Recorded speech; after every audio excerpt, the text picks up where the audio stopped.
trouble this week. No. Oh, no. Yeah, exactly. There was a link, which I seem to have lost, but it doesn't really matter, from Bloomberg News, where like they've been on like TV business news. Okay, yeah. Because for the biggest time, I think it's been 17 years, not 27, 17 years. Mm-hmm. They had the biggest stock plunge ever. This was, I believe, Friday, 5 days ago. Oh, you got your kitty. Oh, I got Kitty the kitty's in here. It came out. So, okay. Sorry. This is kind of wrapping itself around. Volkswagen a few months ago had a few rumors that them or their brand Audi might enter Formula One. And then almost simultaneously, it came out in the news. Yes. As you were about to say. Yeah.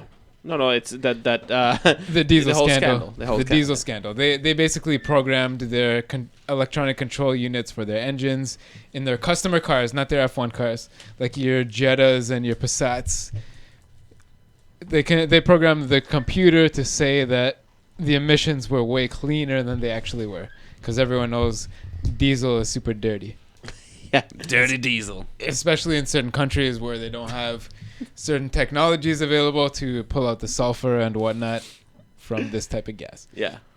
So Renault 5 days ago has been embroiled in, or pulled, I guess, under investigation, the weight of the investigation on Volkswagen, into the same situation. They're being investigated. Their stock dropped almost 20% instantaneously when this news came out. Jesus Christ. It recovered about 10%. If you actually Google the Renault stock, it's not as down as it seems like. It might be, but it's down. But they're under investigation, and they're denying any wrongdoing. And from what I understand, the fix, if there is anything to fix, is not as ridiculous. Volkswagen obviously is a bigger, any Americans listening would know, Volkswagen is a much bigger name in your country than Renault might be. Renault is tied up with Nissan, who apparently sells one SUV in the United States that runs on diesel technology. So there's not really any potential for the U.S. government to go after Renault and make their life hell for like the next half decade and cost them hundreds of millions of dollars. But Renault just completed a purchase takeover of Lotus Formula One. And that's how it disconnects. So the thing is that they are now in a pickle, because if they have to like go undergo any investigation and get a hit on their stock ticker, that's not gonna be good news. That's gonna mean that the money that they thought that they probably could spend very freely on Formula One is not going to be the same amount of money they're going to actually have available, because now they have all these other legal commitments on top of that. Recalling cars cost a lot of money, man. A lot of money. Right. Even as none of this is official, but I've seen hinted, obviously we're talking about the internet here. Yeah. I've seen hinted that if there is, in quotations, any problem with these Renault engines, that somehow, unlike Volkswagen, that they could be corrected much easier with the ECU. Oh, yeah? So perhaps, like, I don't know. Basically, the scandal with Volkswagen, and I guess we can half assume Renault has the same type of scandal, is that the engine runs in a certain mode when you're driving it around to the grocery store and the bank and going to work. And then when the computer detects that it's about to be tested, and there's a computer plugged into its port, it realizes this and falls back into a default lower power mode that releases less emissions, has a better fuel mixture, better timing. But that's not the right. Like, that's not what it's running at all times. Exactly. But as soon as you unplug that testing sensor, this testing connector from the computer, any car, like anyone that's listening, if you own a car or your family owns a car or a friend owns a car, if you're a passenger, just reach your hand underneath the glove box, and you'll find a connector there. Every car has a connector for the engine computer. And then from the time you unplug that computer, you say, hey, I passed the test. You back out of the garage and go home. Your car goes back to its full power mode, spewing all kinds of shit and making your drive fun, right? You got more power under your foot. Oh, my God. apparently, if Renault has done something similar, it's a much simpler software fix to maybe just lower the output of the engine at all times and comply. How was this caught? Like, how did they catch this? This was on the wake of that big one. Right. This is the exactly VW one. on the wake of the Volkswagen. Right. Okay. The EU Emissions Commission, whatever it is, especially a few months ago, 2 months ago, there was a big international meeting of world governments in France to agree on reducing emissions. Like, we're fucking up the planet type of thing. Let's stop burning shit. Please. Yeah, so Renault's got investigated. It's not going to be the end. More companies will get investigated. But Renault's saying they're not really at fault. But they're in a bit of trouble. And kind of separately, kind of attached to the same news story, definitely relating to Renault, is that last week, everybody knows oil is the lowest price it's been in over a decade. Yes. We're getting into the 30s of dollars a barrel, which is 50 gallons, which is 200 liters, right? We've talked about this a few times over our podcast. Anyone that's listening, you know. Venezuela in South America, which is the backer, which basically runs PDVSA, which is one of the largest oil companies in the world. State-owned by Venezuela. State-owned by Venezuela. Whom sponsors Pastor Maldonado, who was buddies with Hugo Chavez. Yes. Before he was possibly given cancer and died. Whom drives for Lotus today, which was now purchased and taken over by Renault. Oh my God. Who's in trouble for emission scandals for burning too much gas. Gives a lot of money to Renault for in sponsorship to let this Venezuelan Pastor Maldonado drive their car. But their funding is in question now, right? Correct. So the price of oil, when PDVSA was committed to tens of millions of dollars behind Pastor Maldonado every year for whatever type of performance or lack of performance he was able to put on for whomever team he was driving for. To put a couple cars into the walls, his own cars into the walls, his own head into the pavement, etc. Venezuela, who holds, as far as the world knows, the largest confirmed reserves of oil of any country out of the like 200 countries in the world. They have the most. Jesus. So when's the pipeline going in? Yeah, they're in big trouble. They're in big trouble. So as of a few days ago, Nicolas Maduro, who is the president of Venezuela, there were some federal elections and he didn't fare so well. And the economy in the last few months has dropped almost 5%, which is huge for an oil-based oil exporting-based economy. Yeah. They've declared a state of emergency. Whoa. And there's I believe, 60-day freeze on national spending. So we're completing the circle. Whoa. We're coming all the way back around 360 degrees. On the 14th of January, Cyril Abiteboul, I believe on the 15th, the state of emergency was announced. On the 14th, I believe Cyril Abiteboul, who is the Renault ambassador. He's the Renault motorsport guy. The motorsport, the head of F1, the face of Renault in F1. Yeah. Flew to Venezuela from France to go meet with the government to confirm that their late payments, they've been expecting payments from PDVSA for Pastor Maldonado as sponsorship, as they've agreed to pay for the team. Mm-hmm. They're kind of a few months behind on payments. He went to go confirm that the money's coming. Can we confirm the money's coming? Pastor Maldonado's going to drive for us, keep this car going with cash. If you look there, Kevin Magnussen. So let's show this to the people. Anyone that's watching, we got this Instagram video picture here from KMAG official on Instagram. His quote is, "There's always sunshine behind the clouds." It's a photo out the window of a private jet. Looks like some sort of a Lear jet, looking at some clouds with the sun reflecting off the wing. Yeah, what is this? What's this here, right? It's that reflection of some sort. Looks like some So- sort of twin ion engine. That's probably. That's a TIE fighter, sorry. I'm guessing that's probably the lens of his cell phone. Oh, that makes way more sense than my idea. This is a really big circle. So this private jet apparently, allegedly, Yeah. by the rumors of the internet, is owned by a company called Bestseller, who is the largest clothes seller, the largest distributor of clothing and fashion Okay. behind Kevin Magnuson.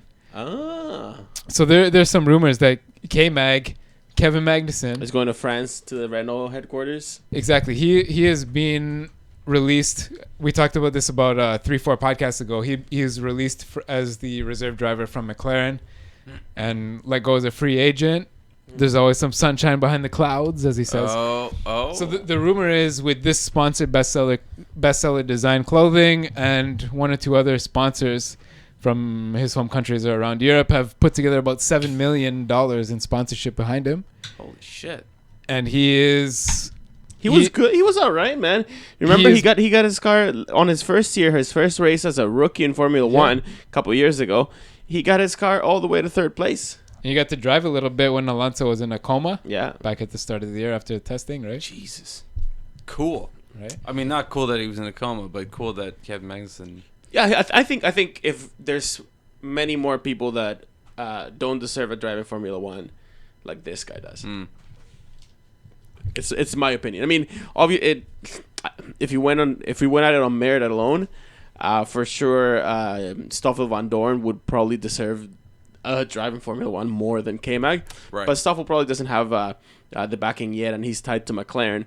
So KMAG, go for it, man. K-Mag. Yeah. So just to bring everything together, Nicolas Maduro, the president of Venezuela, has declared a state of emergency and a 60-day economic emergency in Venezuela, which is basically like a tightening down and freeze on government spending. PDVSA, the oil company of Venezuela, Owned by the government, backed by them, controlled by them, and the country of Venezuela is the largest holder of oil reserves in the world.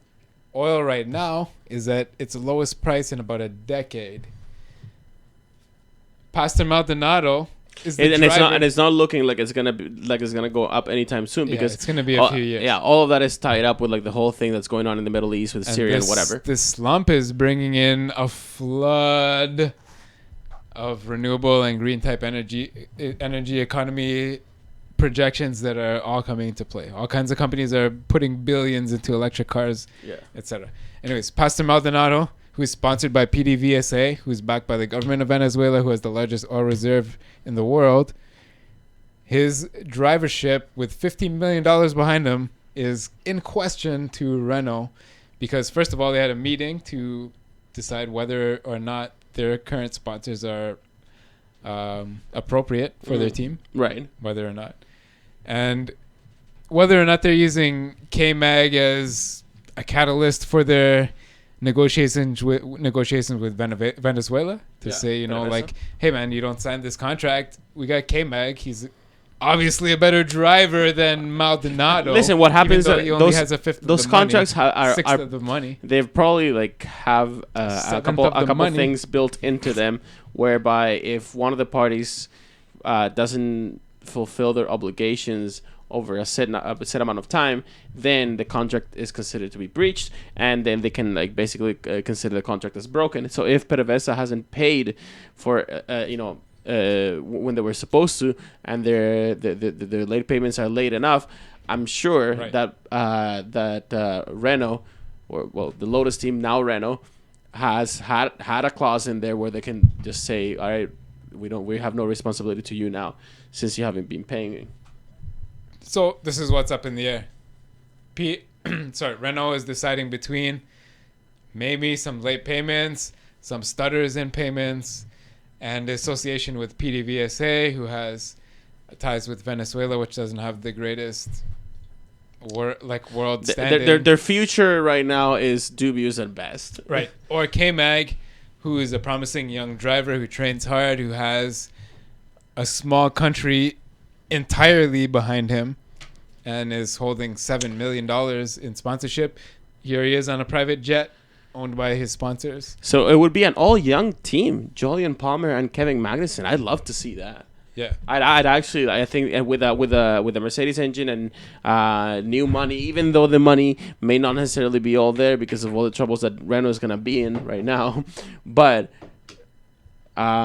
with money pouring in, with a solid campaign, I think a team of Julian Palmer and Kevin Magnussen is gonna be way more exciting than Julian Palmer and Pastor Maldonado, because if a team of with Maldonado there, the talk is always just gonna be, look at how much better. Maldonado, where is he? Crashed, and with his foot up a barrier. Where's Julian Palmer? Fighting for fifth, fighting for fourth. That is a little bit less exciting than both Renault guys are actually fighting. They're young guys. They're up there. They're like pulling some Verstappen like stunts. It's a better story. Yeah, it's definitely it's gonna be exciting. It's gonna be like more interesting to watch, because as much as a Maldonado crash, like a crash of any kind is kind of like cool to see here and there. Yeah. It's like once you really get into the sport, it's not as exciting as seeing a close battle. Right. Oh, Yeah. absolutely. Yeah. Which is the whole political battle. You want to see somebody kill it, dominate, have the best technology, or do you want to see you want to see a procession? Really interesting news. I mean, who says that the F1 preseason is boring? Come on. But we kind of started like this last year, right? Like we had a ton to talk about last year. And I had especially no idea what was going on. I was just like, yeah, no, that sounds really interesting. Cool. We did talk about the tracks though, and that was fucking pretty cool. I'm down with that. Yeah, we should do that again. Ooh, track breakdown episode. I like that for sure. Anyways, I got final point here. Final point. Red Bull, who had been obviously fighting the whole year, trying to figure out what engine they're gonna get, whose engine, when are we getting it, how are we gonna fit it. Went with the Renault, calling it a tag heuer. Yeah. Interestingly, they haven't announced any reveal dates. Maybe we'll talk about that next. A couple teams have announced when they're going to reveal their cars for next year. Red Bull have not, but they've said that they are now ahead of schedule. They've actually said they're well ahead of schedule. They've felt pressure, etc., worked through Christmas, but they're well ahead of schedule using the Renault engine. Oh, cool.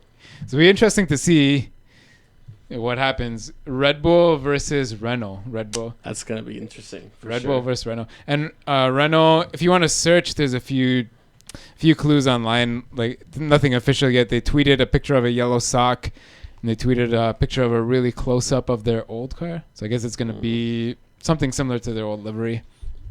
Bright yellow, maybe a little bit of turquoise. Cool. Anyways, let's come back to the next topic. Yeah, cool. I guess. All right, yeah, I guess we...